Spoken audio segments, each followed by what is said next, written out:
ولا تقربوا الفواحش ما ظهر منها وما بطن ولا تقتلوا النفس التي حرم الله إلا بالحق ذلكم وصاكم به لعلكم تعقلون ولا تقربوا مال اليتيم إلا بالتي هي أحسن حتى يبلغ أشده وأوفوا الكيل والميزان بالقسط لا نكلف نفسا إلا وسعها وإذا قلتم فاعدلوا ولو كان ذا قربى وبعهد الله أوفوا ذلكم وصاكم به لعلكم تذكرون وأن هذا صراطي مستقيما فاتبعوه ولا تتبعوا السبل فتفرق بكم عن سبيله ذلكم وصاكم به لعلكم تتقون صدق الله مولانا العظيم وصدق رسوله النبي الكريم ونحن على ذلك من الشاهدين والشاكرين والحمد لله رب العالمين কুরআন কারীমের 6 নম্বর সূরা সূরাতুল আনআম 6 নম্বর সূরা থেকে কয়েকটা আয়াত তেলাওয়াত করেছি 150 থেকে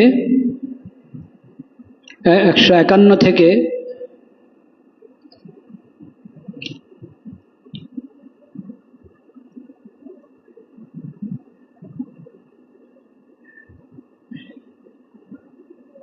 3টি আয়াত পড়েছি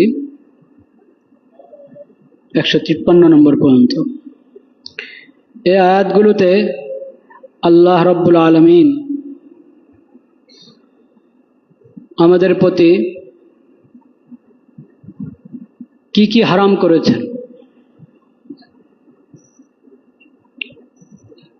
ওসব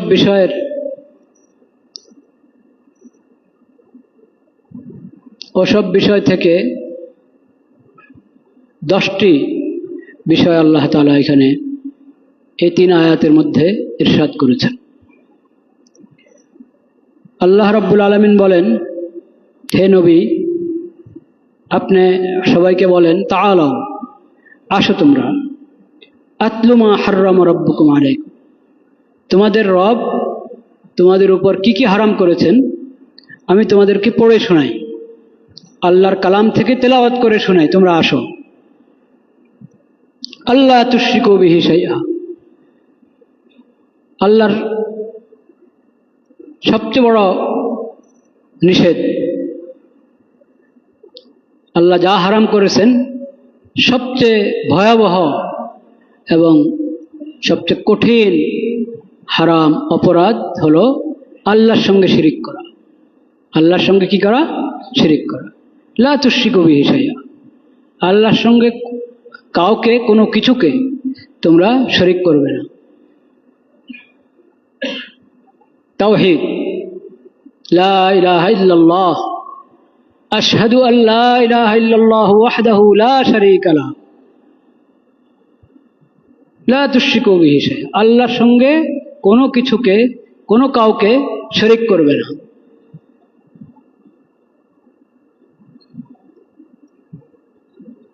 মাবুদ একমাত্র আল্লাহ।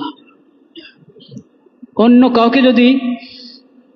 কাউকে বা অন্য কোনো কিছুকে যদি মাবুদ মানা হয় তাহলে ইবাদতের মধ্যে আল্লাহর সঙ্গে শরীক করা হলো, এটা শিরিক। ইবাদতের মধ্যে আল্লাহর সঙ্গে কাউকে শরীক করা যাবে না। শিরিক কাকে বলে এটা তো বুঝতে হবে না। শিরিক হলো যা কিছু আল্লাহর বৈশিষ্ট্য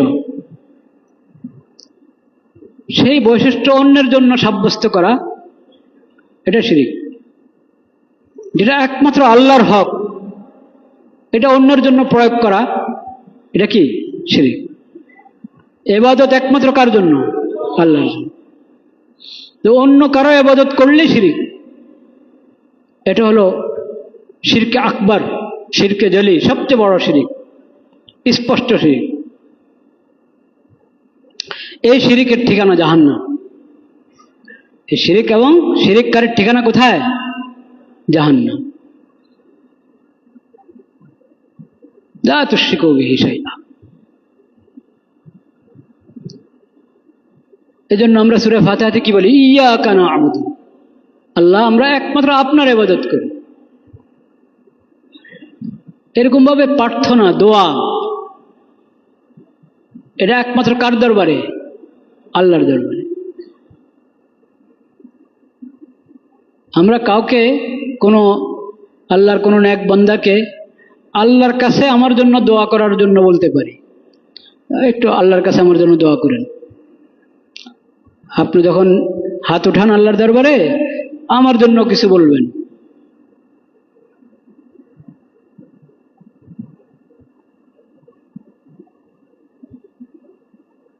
আল্লাহর কাছে দোয়া করার জন্য কোনো মাখলুককে, কোনো আল্লাহর বান্দাকে বলা যায়, কিন্তু দোয়া চাইতে হবে একমাত্র আল্লাহর কার কাছে? আল্লাহর কাছে। প্রার্থনার হাত একমাত্র আল্লাহর দরবারে উঠবে। আল্লাহ ছাড়া অন্য কারো কাছে প্রার্থনা করা যাবে না। উপায় উপকরণের ঊর্ধ্বের যত বিষয় আছে, এসব বিষয় একমাত্র কে সমাধান করতে পারেন? আল্লাহ। উপকরণ এটাও সৃষ্টি করেছেন আল্লাহ। উপকরণও তখনই কাজ করবে যখন আল্লাহর হুকুম হবে। আল্লাহর হুকুম না হলে কাজ করবে না।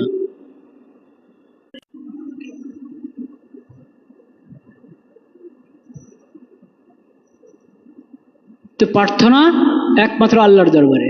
ওয়া ইয়াকা নাস্তাঈন, ইয়াকা না'বুদু ওয়া ইয়াকা নাস্তাঈন।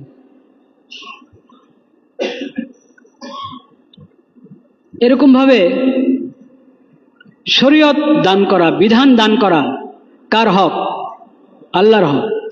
হালাল হারাম, এটা হালাল এটা হারাম, এই কথা বলার অধিকার কার? আল্লাহ। নবী সাল্লাল্লাহু আলাইহি ওয়াসাল্লাম আল্লাহর হুকুমে, আল্লাহ যেভাবে ওহী পাঠিয়েছেন ওইভাবে নবী করিম সাল্লাল্লাহু আলাইহি ওয়াসাল্লাম হালালকে হালাল ঘোষণা করেছেন, হারামকে হারাম ঘোষণা করেছেন। ইউহিল্লু লাহুমুত তাইয়্যিবাত ওয়া ইউহাররিমু আলাইহিমুল খাবাইস। যা কিছু ভালো, যা কিছু পাক পবিত্র, ওটাকে হালাল ঘোষণা করেছেন, এবং যা কিছু নিকৃষ্ট, যত অপরাধ খারাপ, ওগুলোকে হারাম ঘোষণা করেছেন। কে? নবী করিম সাল্লাল্লাহু আলাইহি ওয়াসাল্লাম। কার হুকুমে? আল্লাহর হুকুমে, আল্লাহর দেওয়া বিধান অনুযায়ী, আল্লাহর পাঠানো ওহী অনুযায়ী।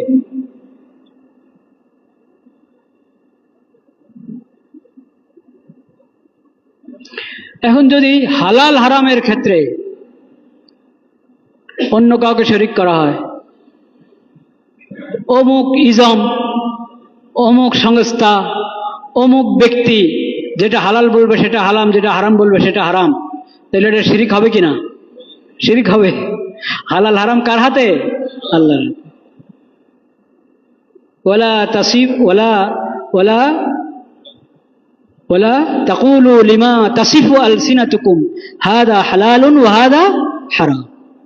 এটা হালাল এটা হারাম তোমরা বানিয়ে বলবে, তোমরা বানিয়ে বলবে, নিজের ইচ্ছা মতে, নিজের খেয়াল খুশি মোতাবেক বলবে এটা হালাল এটা হারাম। না, এই অধিকার তোমাদের নাই। কোনটা হালাল কোনটা হারাম এটা নির্ধারণ করবেন কে? আল্লাহ। শরীয়ত দাতা কে? আল্লাহ। সুম্মা জাআলনাকা আলা শরীআতিম মিনাল আমরি ফাত্তাবি'হা।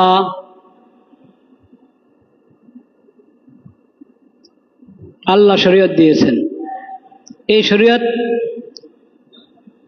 এই শরীয়তের উপরে মজবুত থাকার জন্য, এই শরীয়তের অনুসরণ করার জন্য আল্লাহ তাআলা প্রথম আল্লাহর নবীকে বলেছেন, আখিরি নবী, শ্রেষ্ঠ নবী, বিশ্ব নবী, রাহমাতুল লিল আলামিন, খাতামুন নবিয়্যিন, সাইয়্যিদুল মুরসালিন হযরত মুহাম্মদ মুস্তাফা সাল্লাল্লাহু আলাইহি ওয়াসাল্লাম, তাকে আল্লাহ বলেছেন আপনি এই শরীয়ত মেনে চলুন।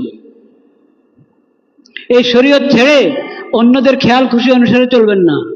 নবীজির জামানাও এরকম অনেক ইজম ছিল, অনেক মতবাদ ছিল, আল্লাহ নবীকে আল্লাহ বলে দিয়েছেন, আমি যে শরীয়ত আপনাকে দিয়েছি, যে শরীয়তের উপর আপনাকে রেখেছি, যে শরীয়ত আপনাকে ওহীর মাধ্যমে, কোরআন সুন্নাহর মাধ্যমে জানিয়েছি, এই শরীয়তের আপনি অনুসরণ করেন। এটা বাদ দিয়ে অন্যদের খেয়াল খুশির অনুসরণ করবেন না। এখন যদি কেউ আল্লাহর দেওয়া শরীয়ত বাদ দিয়ে অন্য কোনো মতবাদকে, অন্য কোনো ইজমকে শরীয়ত হিসাবে গ্রহণ করে, তো এটা শিরিক হবে কি না? শিরিক হবে। কারণ এর অর্থ হলো সে আল্লাহ ছাড়া অন্যকে রব হিসাবে গ্রহণ করেছে। রব অর্থ কি?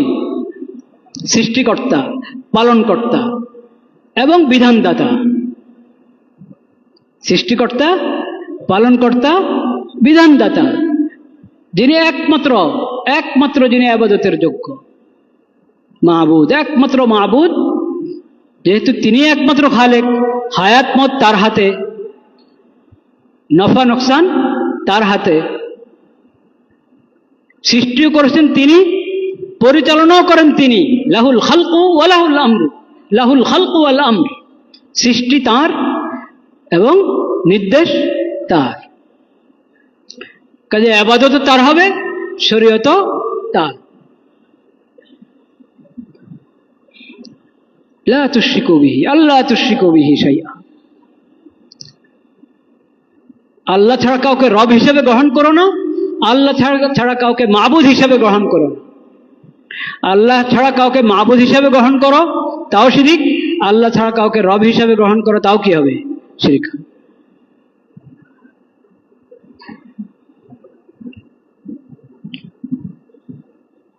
তাইলে আল্লাহ তাআলা আমাদের উপর কোরআন সুন্নাহ অনুসারে নিজের জীবন গড়ার নির্দেশ দিয়েছেন, নাকি শুধু এতটুক আমরা কোনো কোরআন সুন্নাহর বিপরীতে কোনো আইন মানি না, শুধু এতটুকু বললে হবে না? কোরআন সুন্নাহ দিয়ে আইন দিয়েছে, এটা মানতে হবে। হ্যাঁ, মানতে হবে না? কোরআন সুন্নাহ আল্লাহ যা হেদায়েত দিয়েছেন, যা বিধান দিয়েছেন, ওগুলো মানতে হবে।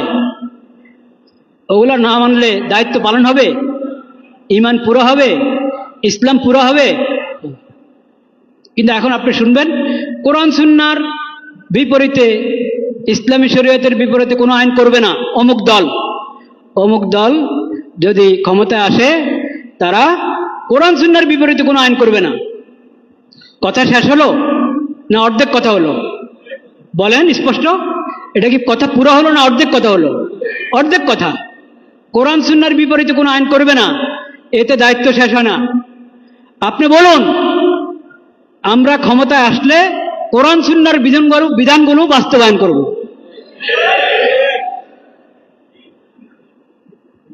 আমাদের আইন, আমাদের সংবিধান, আমাদের আদালত কোরআন সুন্নাহর বিধানের অধীনে হবে।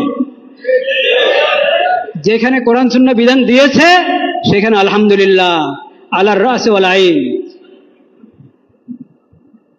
ওখানে আমরা সেটাই বাস্তবায়ন করব। যেখানে কোরআন সুন্নাহ ইসলামী শরীয়ত অপশন রেখেছে, কি রেখেছে? অপশন রেখেছে, মুবাহ, এটা তোমাদের জন্য ওপেন। এইখানে তোমরা যোগ উপযোগী, অবস্থা উপযোগী ব্যবস্থা গ্রহণ করতে পারো।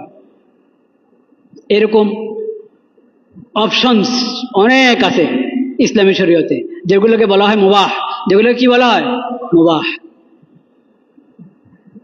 শরীয়ত যেহেতু এটা কিয়ামত পর্যন্তের জন্য, এই শরীয়ত এবং সকলের জন্য। কত রুচির মানুষ, কত ভাষার মানুষ, কত রঙের মানুষ, কত প্রকৃতির মানুষ, সবার জন্য এই শরীয়ত। কত অঞ্চলের মানুষ, কত কালের মানুষ। নবী করিম সাল্লাল্লাহু আলাইহি ওয়াসাল্লামের পরে 1450 বছর পার হয়ে গেল, আরো কত বছর বাকি সেটা আল্লাহ জানেন।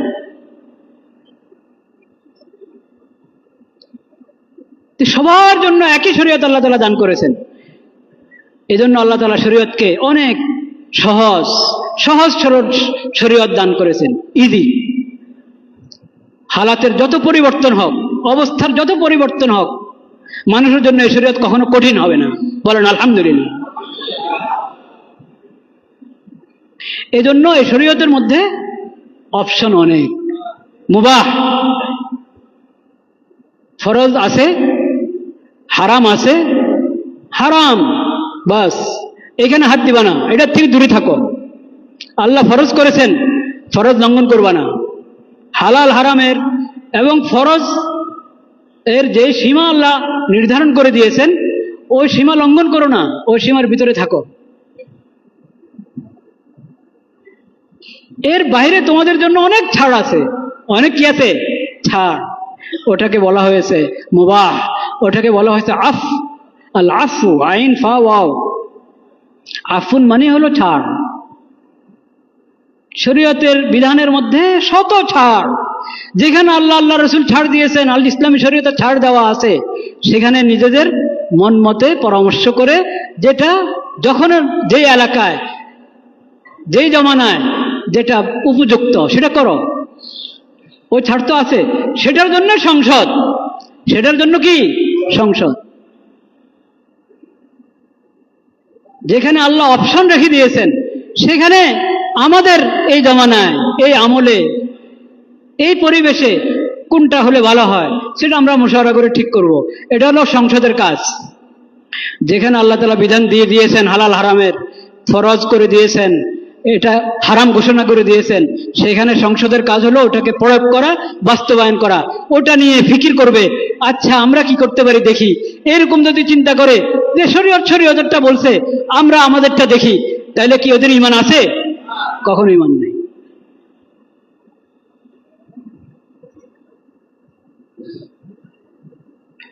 সত্তরের যে নির্বাচন, আছেন তো মুরব্বীরা, কেউ থাকবেন না? সত্তরের নির্বাচন দেখেছেন? হ্যাঁ, থাকার তো কথা। সত্তরের নির্বাচনের কথা মনে আছে, এরকম মানুষ থাকবে না? এই মসজিদে থাকবে কোনো গানেতে কেউ না কেউ আছেন। 1970 নির্বাচনের যে ইশতেহার, 1970 নির্বাচনের যে ইশতেহার, ওই ইশতেহারের মধ্যে লেখা ছিল কিনা কোরআন সুন্নাহ বিরোধী কোনো আইন হবে না? 1970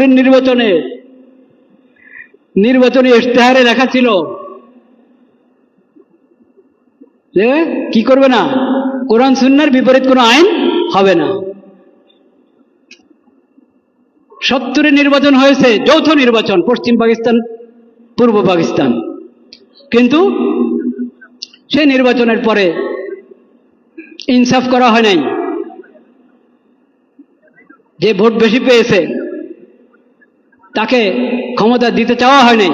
যাই হোক, সেই লম্বা ইতিহাস, 71-এর ইতিহাস প্রবর্তিত হলো। 71 থেকে নিয়ে এখন 2025, আমাদের সংবিধানে হোক বা নীতিমালা হোক বা এমনি আইন হোক, যেটা এই আলাদাভাবে কি বলা ওটাকে, কোডের মধ্যে আপনি দেখেন, দেশের কোড আছে না, কোডে দেখেন কি কি আইন পর্যালোচনা করেন, কোরআন সুন্নাহ বিরোধী অনেক কিছু পাবেন। ওই কথা রক্ষা করা হয় নাই। কোরআন সুন্নাহ বিরোধী কোনো আইন হবে না, ওই কথা রক্ষা করা হয় নাই। এজন্য ও 70 থেকে তো মানুষ দেখছে যে বলা হয় একটা, করা হয় আরেকটা। তো কতদিন এই কথা বিশ্বাস করবে মানুষ? এখন এই কথা বললে হবে না, এখন স্পষ্ট কথা বলেন, কোরআন সুন্নাহ যা আছে আমরা ওটা মেনে চলবো। কোরআন সুন্নাহর বিপরীতে কোন আইন হবে না, এটা তো প্রশ্নে আসে না। কোরআন সুন্নাহর বিপরীতে আইন করলে ঈমান থাকবে নাকি?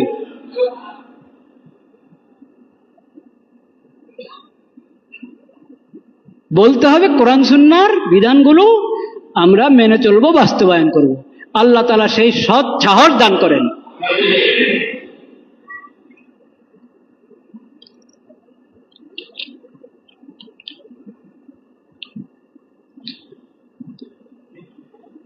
আল্লাহ তুশরিকু বিহি শাইআ, আল্লাহর সঙ্গে কোনো কাউকে শরীক করবে না, কোনো কিছুকে শরীক করবে না। শিরিকের আরো প্রকার আছে, দুই একটা আজকে বলা হলো, আল্লাহ হায়াত রাখলে সামনে কখনো বলা হবে ইনশাআল্লাহ। এই আয়াতগুলোতে 10টি বিষয় এসেছে। এই 10টি বিষয় আমরা ধারাবাহিক আলোচনা করার চেষ্টা করবো ইনশাআল্লাহ। আল্লাহ তাআলা তৌফিক দান করেন। ওয়া আখিরু দাওয়ানা আনিল হামদুলিল্লাহি রাব্বিল আলামিন।